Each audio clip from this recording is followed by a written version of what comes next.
తమ సమస్యలను పరిష్కరించాలని కోరుతూ ఆంధ్రప్రదేశ్ మున్సిపల్ ఇంజనీరింగ్ వర్కర్స్ సమ్మెకు దిగారు. సోమవారం కాకినాడలోని వాటర్ వర్కర్స్ కార్యాలయం వద్ద మున్సిపల్ ఇంజనీరింగ్ విభాగంలో పనిచేసే వర్కర్స్ రిలే నిరాహార దీక్షలకు దిగారు. ఈ సందర్భంగా యూనియన్ అధ్యక్షులు బత్తుల శివశంకర్ మాట్లాడుతూ కార్పొరేషన్ ఇంజనీరింగ్ విభాగంలో పలు విభాగాల్లో పనిచేస్తున్న కాంట్రాక్ట్ అవుట్సోర్సింగ్ ఉద్యోగుల సమస్యలను తక్షణమే పరిష్కరించాలని, లేని పక్షంలో ఉద్యమాన్ని మరింత తీవ్రతరం చేస్తామని ఆయన హెచ్చరించారు.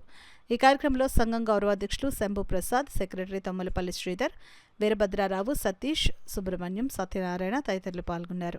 కార్మికులకు 29,200 రూపాయలు, నాన్ టెక్నికల్కు 24,500 రూపాయలు అమలు చేయాలని మేము ప్రభుత్వాన్ని డిమాండ్ చేస్తున్నాం.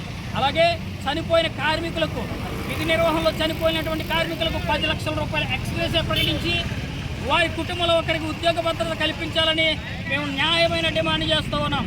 అలాగే 15 సంవత్సరాలు పైబడి పనిచేస్తున్నటువంటి ఇంజనీరింగ్ కార్మికులందరూ కూడా క్రమబద్ధీకరించాలని మేము న్యాయమైన డిమాండ్ చేస్తూ ఉన్నాం.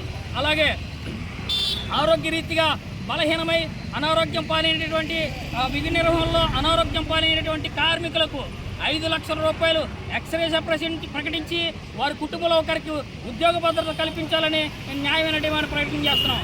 అలాగే జీతభత్యాల విషయంలో వారి యొక్క పరిస్థితులను బట్టి, సీనియారిటీని బట్టి జీతాలు పెంచాలని మేము న్యాయమైన డిమాండ్ తెలియజేస్తూ ఉన్నాం. కాబట్టి ఈ న్యాయమైన డిమాండ్లు ప్రభుత్వం తక్షణమే పరిష్కరించి మాకు ఇంజనీరింగ్ కార్మికులకు కడుపు కోతను తీర్చాలని మేము ప్రకటన చేస్తున్నాం, డిమాండ్ చేస్తున్నాం.